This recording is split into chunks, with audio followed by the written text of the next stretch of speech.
साथ संगत जी, प्यार से कहना धन निरंकार जी। स्वागत है आप सभी का हमारे YouTube चैनल सोना इंस्पायर विचार पर। साथ संगत जी, दास आज फिर आप जी के लिए बहुत ही सुंदर आध्यात्मिक कहानी विचार लेकर आया है, जिसका विषय है आत्मज्ञान की राह, सच्चा ज्ञान। साथ संगत जी, आशा है प्रवान करें और ध्यान से सुने। चलिए शुरू करते हैं।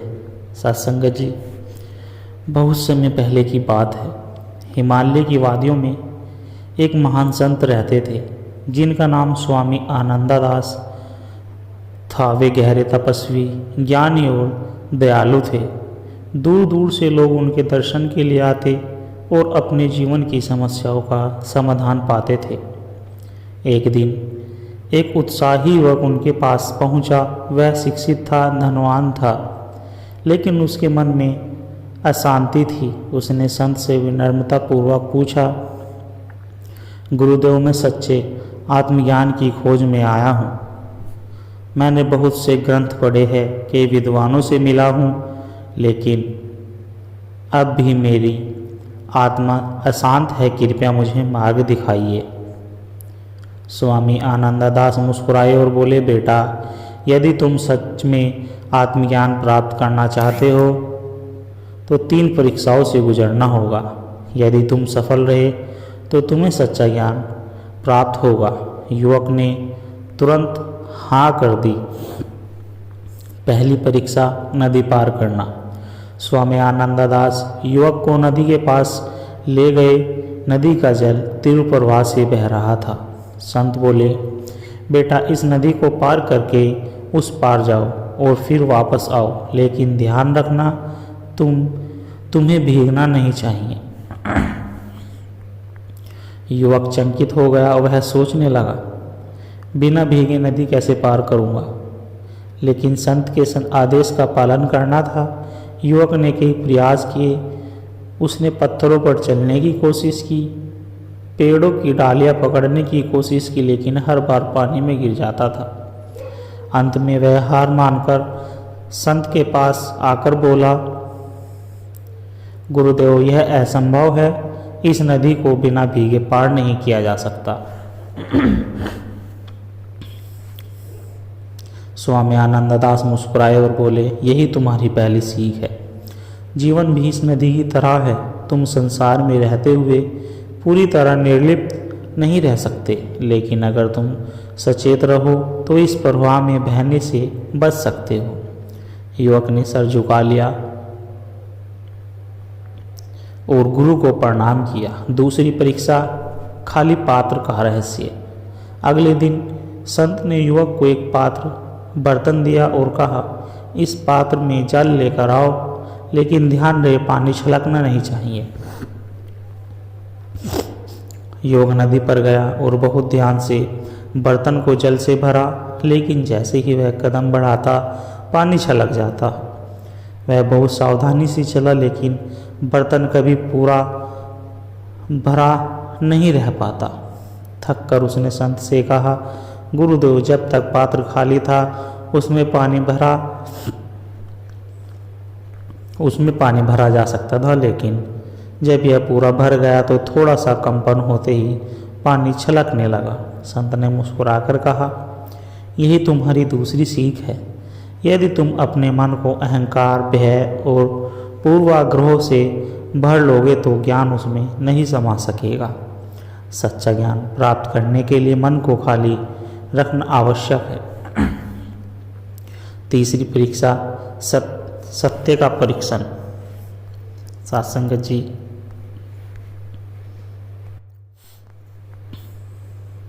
अगले दिन संत ने युवक को जंगल की ओर भेजा और कहा, इस जंगल में जाओ और सबसे मूल्यवान वस्तु खोज कर लाओ, जो किसी के लिए सबसे अधिक महत्वपूर्ण हो। युवक पूरे दिन जंगल में घूमता रहा। उसने सुंदर फूल देखे, कीमती पत्थर मिले, बहुमूल्य जड़ी बूटियाँ दिखी, लेकिन उसे कोई वस्तु ऐसी महत्वपूर्ण नहीं लगी कि सबके लिए मूल्यवान हो। थक कर वह संत के पास लौटा और बोला, गुरुदेव, मैंने बहुत सी कीमती चीज़ें देखी, लेकिन हर किसी के लिए सबसे मूल्यवान वस्तु कुछ अलग होगी। कोई धन को सर्वोच्च मानेगा, कोई प्रेम को, कोई ज्ञान को, तो कोई शांति को। स्वामी आनंददास ने कहा, यही तुम्हारी तीसरी और अंतिम सीख है। सत्य की खोज व्यक्तिगत होती है। जो तुम्हारे लिए मूल्यवान है वह किसी और के लिए भी हो सकती है। सच्चा ज्ञान दूसरों के विचारों से नहीं बल्कि स्वयं के अनुभव से प्राप्त होता है। आत्मज्ञान की प्राप्ति। अब युवक को आत्मज्ञान का रहस्य समझ में आने लगा। उसने संत के चरणों में गिरकर कहा, गुरुदेव, अब मैं समझ गया कि जीवन को पूरी तरह त्यागो। बिना सच्चा ज्ञान प्राप्त किया गुरुदेव, अब मैं समझ गया हूँ कि जीवन को पूरी तरह त्यागे बिना भी सच्चा ज्ञान प्राप्त किया जा सकता है। अहंकार को छोड़कर अपने मन को खाली करके और सत्य को स्वयं अनुभव करके ही आत्मज्ञान पा सकते हैं। संत ने उसे आशीर्वाद दिया और कहा, अब तुम सच्चे ज्ञान के मार्ग पर हो। जाओ, अपने अनुभवों से और अधिक सीखो, ध्यान करो और अपने जीवन को प्रकाशित करो। इस कथा से यह शिक्षा मिलती है कि संसार में रहते हुए भी सचेत रहो। जैसे नदी को बिना भीगे पार नहीं करा जा सकता, वैसे ही संसार में रहते हुए मोह माया से बचना कठिन है, लेकिन सही ध्यान और संतुलन से यह संभव है। अहंकार और पूर्वाग्रह को त्यागो। ज्ञान केवल तभी प्राप्त होगा जब मन खाली होगा। सत्य की खोज व्यक्तिगत होती है। दूसरों की दृष्टि से सत्य को देखने के बजाय उसे स्वयं अनुभव करो।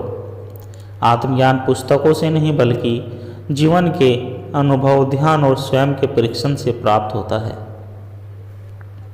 जो इन सीखों को अपने जीवन में अपनाता है वह सच्चे आत्मज्ञान की ओर बढ़ता है। सत्संगत जी, सच्चा ज्ञान। बहुत समय पहले की बात है। एक प्रसिद्ध नगर में एक महान संत रहते थे जिनका नाम महर्षि संदानंद था। वे ज्ञानी, दयालु और परोपकारी थे।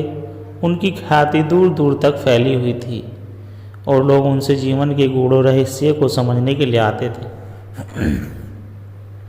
एक दिन एक युवक उनके पास आया।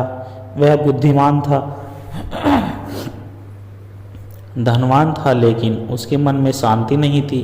उसने संत से पूछा, गुरुदेव, मैं बहुत ध्यान करता हूँ, ग्रंथ पढ़ता हूँ, लेकिन फिर भी मुझे आत्मज्ञान की अनुभूति नहीं होती। कृपया मुझे सच्चे ज्ञान का मार्ग दिखाइए। महर्षि मुस्कुराए और बोले, बेटा, यदि तुम वास्तव में ज्ञान प्राप्त करना चाहते हो तो कल सुबह सूर्योदय से पहले मुझे मिलने आओ। युवक ने खुशी खुशी यह स्वीकार किया और अगले दिन सूरज उगने से पहले संत के आश्रम में पहुंच गया। संत ने युवक से कहा, आज पूरा दिन तुम मौन रहोगे और ध्यान से आश्रम के कार्यों को देखोगे। किसी से भी बात नहीं करोगे, बस अनुभव करोगे। युवक को यह अजीब लगा, लेकिन उसने गुरु की बात मानी। पूरा दिन वह देखता रहा कि संत कैसे लोगों की सेवा कर रहे थे, कैसे वे साधकों को सिखा रहे थे और कैसे वे अपनी साधना में लीन रहते हैं। शाम को संत ने पूछा, क्या तुमने आज कुछ सीखा? युवक बोला, गुरुदेव, मैंने बहुत कुछ देखा, लेकिन फिर भी मैं सच्चे ज्ञान को नहीं समझ पाया। संत मुस्कुराए और बोले, कल फिर आना, मैं तुम्हें अगली सीख दूंगा। अगले दिन संत ने युवक से कहा, आज तुम्हें इस नदी के पास बैठकर यह बर्तन जल से भरना है, लेकिन ध्यान रखना, बर्तन से पानी छलकना नहीं चाहिए। युवक ने बड़े धैर्य से पानी बर्तन में भरना शुरू किया, लेकिन जैसे ही बर्तन पूरा भरता पानी छलक जाता। वह बार बार प्रयास करता, लेकिन पानी गिर ही जाता। शाम होने लगी और युवक थक गया। उसने संत से कहा, गुरुदेव, यह असंभव है। जब तक पात्र खाली रहता है इसमें पानी भरा जा सकता है, लेकिन जब यह पूरा भर जाता है तो पानी छलक जाता है। संत ने कहा, यह तुम्हारी दूसरी सीख है। जैसे एक भरा हुआ बर्तन नए जल को ग्रहण नहीं कर सकता, वैसे ही अहंकार और पूर्वाग्रह से भरा मन सच्चा ज्ञान प्राप्त नहीं कर सकता। आत्मज्ञान पाने के लिए पहले अपने अहंकार और भ्रम को त्यागना पड़ता है। अगले दिन संत ने युवक को एक फूल दिया और कहा, इस फूल को लेकर पूरे नगर में घूमो और देखो कि लोग इसे कैसे देखते हैं, फिर आकर मुझे बताओ। युवक नगर में गया और देखा कि किसी ने फूल को प्रेम से लिया, किसी ने उसे अनदेखा कर दिया, किसी ने कहा यह बहुत सुंदर है तो किसी ने कहा कि यह साधारण है। शाम को जब वह लौटा तो संत ने पूछा, क्या सीखा? युवक बोला, गुरुदेव, मैंने देखा कि एक ही फूल को हर कोई अलग अलग दृष्टि से देखता है। किसी ने इसकी सुंदरता को सहारा, किसी ने इसे तुच्छ समझा और किसी ने इसे ध्यान ही नहीं दिया। संत ने कहा, बिल्कुल सही, यही जीवन का रहस्य है। सत्य और ज्ञान वही रहता है, लेकिन हर कोई अब उसे अपनी दृष्टि से देखता है। यदि तुम सच्चा ज्ञान पाना चाहते हो तो दूसरों की धारणाओं से प्रभावित हुए बिना सत्य को स्वयं अनुभव करना होगा। युवक ने संत के चरणों में गिरकर कहा, गुरुदेव, अब मैं समझ गया कि सच्चा ज्ञान केवल पुस्तकों में नहीं बल्कि अनुभव, विनम्रता और सच्ची भक्ति से प्राप्त होता है। अहंकार को त्याग कर मन को खाली करके और सत्य को अनुभव करके ही हम आत्मज्ञान पा सकते हैं। महर्षि संदानंद ने आशीर्वाद दिया और कहा, यही सत्य का मार्ग है, जाओ इसे अपने जीवन में अपनाओ और दूसरों को भी प्रेरित करो।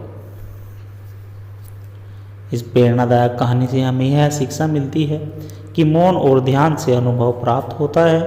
अहंकार और पूर्वाग्रह को छोड़कर ही ज्ञान प्राप्त किया जा सकता है। सत्य हर किसी के लिए एक जैसा होता है, लेकिन हर व्यक्ति उसे अपने दृष्टिकोण से देखता है। सच्चा ज्ञान केवल अध्ययन से नहीं बल्कि अनुभव, सेवा और भक्ति से मिलता है। जो अहंकार और पूर्वाग्रह छोड़कर सत्य को अनुभव करता है वही सच्चे ज्ञान को प्राप्त करता है।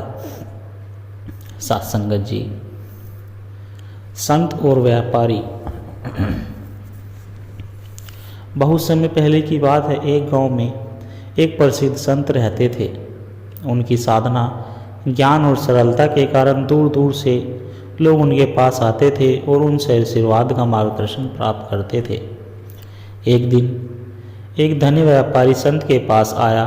वह बहुत चिंतित और परेशान दिख रहा था। उसने संत से कहा, गुरुदेव, मेरे पास धन, ऐश्वर्य और परिवार सब कुछ है, फिर भी मेरा मन अशांत रहता है। मुझे हमेशा चिंता रहती है कि कहीं मेरा धन नष्ट न हो जाए, लोग मेरा अपमान न करें या कोई अनहोनी न हो जाए। कृपया मुझे शांति का मार्ग दिखाइए। संत मुस्कुराए और बोले, कल सुबह सूर्य उदय से पहले नदी के किनारे मुझे मिलो, तब तुम्हारे प्रश्न का उत्तर दूंगा। अगले दिन व्यापारी सूर्योदय से पहले नदी के किनारे पहुंचा। संत पहले से ही वहां खड़े थे। उन्होंने व्यापारी से कहा, अपने सबसे मूल्यवान वस्त्र और गहने पहन कर आओ और अपने साथ एक कटोरी दूध भी लेकर आओ। व्यापारी ने वैसा ही किया जैसा संत ने कहा था और संत के पास आकर खड़ा हो गया। संत ने उसे आदेश दिया, अब इस कटोरी को दोनों हाथों में पकड़कर नदी के किनारे चलो, लेकिन ध्यान रहे एक भी बूंद दूध गिरनी नहीं चाहिए। व्यापारी बहुत ध्यानपूर्वक कटोरी को पकड़े हुए नदी किनारे चलने लगा। उसकी पूरी एकाग्रता, पूरा ध्यान उस कटोरी पर था। जब वह एक चक्कर लगाकर वापस आया तो संत ने पूछा, बेटा, रास्ते में क्या देखा? व्यापारी बोला, गुरुदेव, मैंने कुछ नहीं देखा, मेरा पूरा ध्यान इस कटोरी पर था ताकि दूध की एक भी बूंद न गिरे। संत मुस्कुराए और बोले, यही तुम्हारे प्रश्न का उत्तर है। संत ने समझाया, जब तुम जीवन में बाहरी चीज़ों जैसे धन, प्रतिष्ठा, डर, भविष्य की चिंता की ओर ध्यान दोगे तो तुम्हारा मन हमेशा शांत रहेगा। लेकिन जब तुम अपने भीतर के लक्ष्य, धर्म, सत्य और आत्मज्ञान पर ध्यान केंद्रित करोगे तो तुम्हें शांति मिलेगी। जैसे तुमने पूरी यात्रा के दौरान केवल दूध की कटोरी पर ध्यान दिया, वैसे ही अगर तुम परमात्मा पर ध्यान केंद्रित करोगे तो कोई भी चिंता तुम्हें परेशान नहीं करेगी। व्यापारी की आंखों में आंसू निकल आए। उसने संत के चरणों में गिरकर कहा, गुरुदेव, आज मुझे समझ आया कि असली शांति बाहरी दुनिया में नहीं बल्कि अपने भीतर है। मैं आज से जीवन को एक नई दृष्टि से देखूंगा। साथ संगत जी, इस प्रेरणादायक कहानी विचार से हमें यह शिक्षा मिलती है कि जिस चीज़ पर ध्यान केंद्रित करोगे वही जीवन में महत्वपूर्ण बन जाएगी। बाहरी चीज़ों की चिंता करने से शांति नहीं मिलती बल्कि शांति आत्मज्ञान और आध्यात्मिकता से मिलती है। भौतिक सुखों का आनंद लो, लेकिन उन्हें जीवन का केंद्र मत बनाओ। यह कथा हमें सिखाती है कि वास्तविक सुख और शांति बाहरी संपत्ति में नहीं बल्कि भीतर की आत्मा में स्थित है। जब हम अपने सच्चे ज्ञान लक्ष्य को पहचान कर उसे अपनाते हैं तो जीवन में कोई भी चिंता या भय हमें विचलित नहीं कर सकता।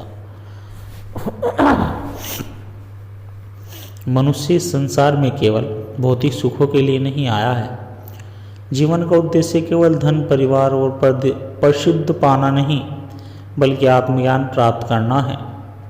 संत जन कहते हैं कि जब तक मनुष्य अपने जीवन के वास्तविक उद्देश्य को नहीं पहचानता तब तक वह दुखों के चक्र में फंसा रहता है। श्री भागवत गीता में श्री कृष्ण कहते हैं, जो जन्म और मृत्यु के चक्र को समझ लेता है वही सच्चे आनंद को प्राप्त करता है। इसलिए हमें अपने जीवन को केवल सांसारिक मोह माया में नहीं बिताना चाहिए बल्कि आत्मा की उन्नति और परमात्मा से जुड़ने का प्रयास करना चाहिए। हमारा मन एक चंचल हिरण की तरह इधर उधर भागता रहता है। यह कभी भूतकाल में विचरण करता है तो कभी भविष्य काल की चिंता में डूब जाता है। लेकिन संत हमेशा कहते हैं कि जो व्यक्ति अपने मन को नियंत्रित कर लेता है वही वास्तविक सुख और शांति का अनुभव करता है। कबीरदास जी कहते हैं, मन के हारे हार है, मन के जीते जीत। इसलिए हम मन को साध ले तो जीवन में कोई भी कष्ट हमें परेशान नहीं कर सकता। ध्यान, सत्संग और साधना से मन को शांत किया जा सकता है।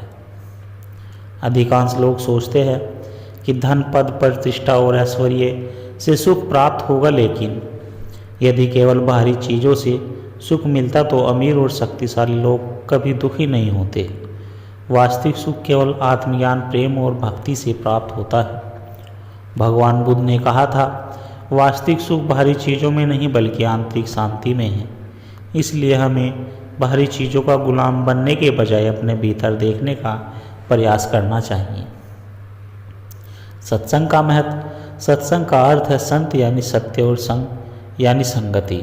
जब हम सत्संग में बैठते हैं तो हमारे विचार शुद्ध होते हैं, हमारी आत्मा पवित्र होती है और हमें जीवन के सही मार्गदर्शन की प्राप्ति होती है। तुलसीदास जी कहते हैं, संतन की महिमा अपरंपार, जिन्हा जनत जगत उजियार। जब हम सत्संग में रहते हैं तो हमें अच्छे विचार मिलते हैं और हम बुरी संगति, आलस्य और लोभ से बच जाते हैं। अहंकार मनुष्य की पतन की ओर ले जाता है।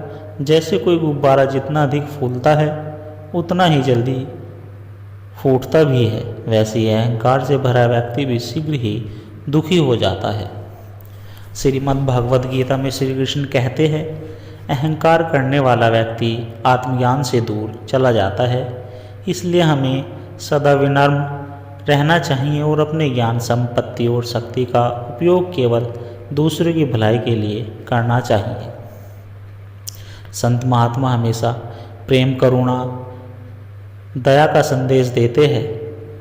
भगवान राम, कृष्ण और बुद्ध सभी ने प्रेम और सेवा को ही जीवन का सर्वोच्च धर्म बताया है। संत रविदास जी कहते हैं, ऐसा कोई ना मिले सबकी सेवा करो। इसलिए हमें अपने जीवन में प्रेम और करुणा को अपनाना चाहिए और किसी के साथ द्वेष या ईर्ष्या नहीं करनी चाहिए। मनुष्य को हर दिन कुछ समय भक्ति, ध्यान और साधना में लगाना चाहिए। यह आत्मा की शुद्धि करता है और हमें परमात्मा से जोड़ता है। गुरु नानक देव जी कहते हैं, सच्चा सुख वही है जो परमात्मा के नाम में लीन होकर मिलता है। इसलिए हमें दिन में कुछ समय ईश्वर के ध्यान और प्रार्थना में बिताना चाहिए। आध्यात्मिक जीवन ही सच्चा जीवन है। सांसारिक वस्तुएं क्षणिक है, लेकिन आत्मज्ञान, भक्ति, प्रेम और सेवा अमर है। हम अपने मन को शुद्ध करके अहंकार को त्याग कर प्रेम और करुणा से जीवन जीना चाहिए। यही सच्चा सत्संग है, यही सच्ची आध्यात्मिकता है। सत्संगत जी, आप सभी को अगर हमारे द्वारा कहे गए आध्यात्मिक सत्संग विचार अच्छे लगे हो तो चैनल को सब्सक्राइब जरूर कर दे और वीडियो को लाइक कर दे और बेल आइकन को प्रेस कर दे, जिससे कि हम कोई भी नए विचार लेकर आए और आपको तुरंत पता लग जाए। और दास को आशीर्वाद दे कि आप जी के चरणों में हर रोज़ ऐसे ही विचार रखता रहे। सत्संगत जी, प्यार से कहना, धन निरंकार जी।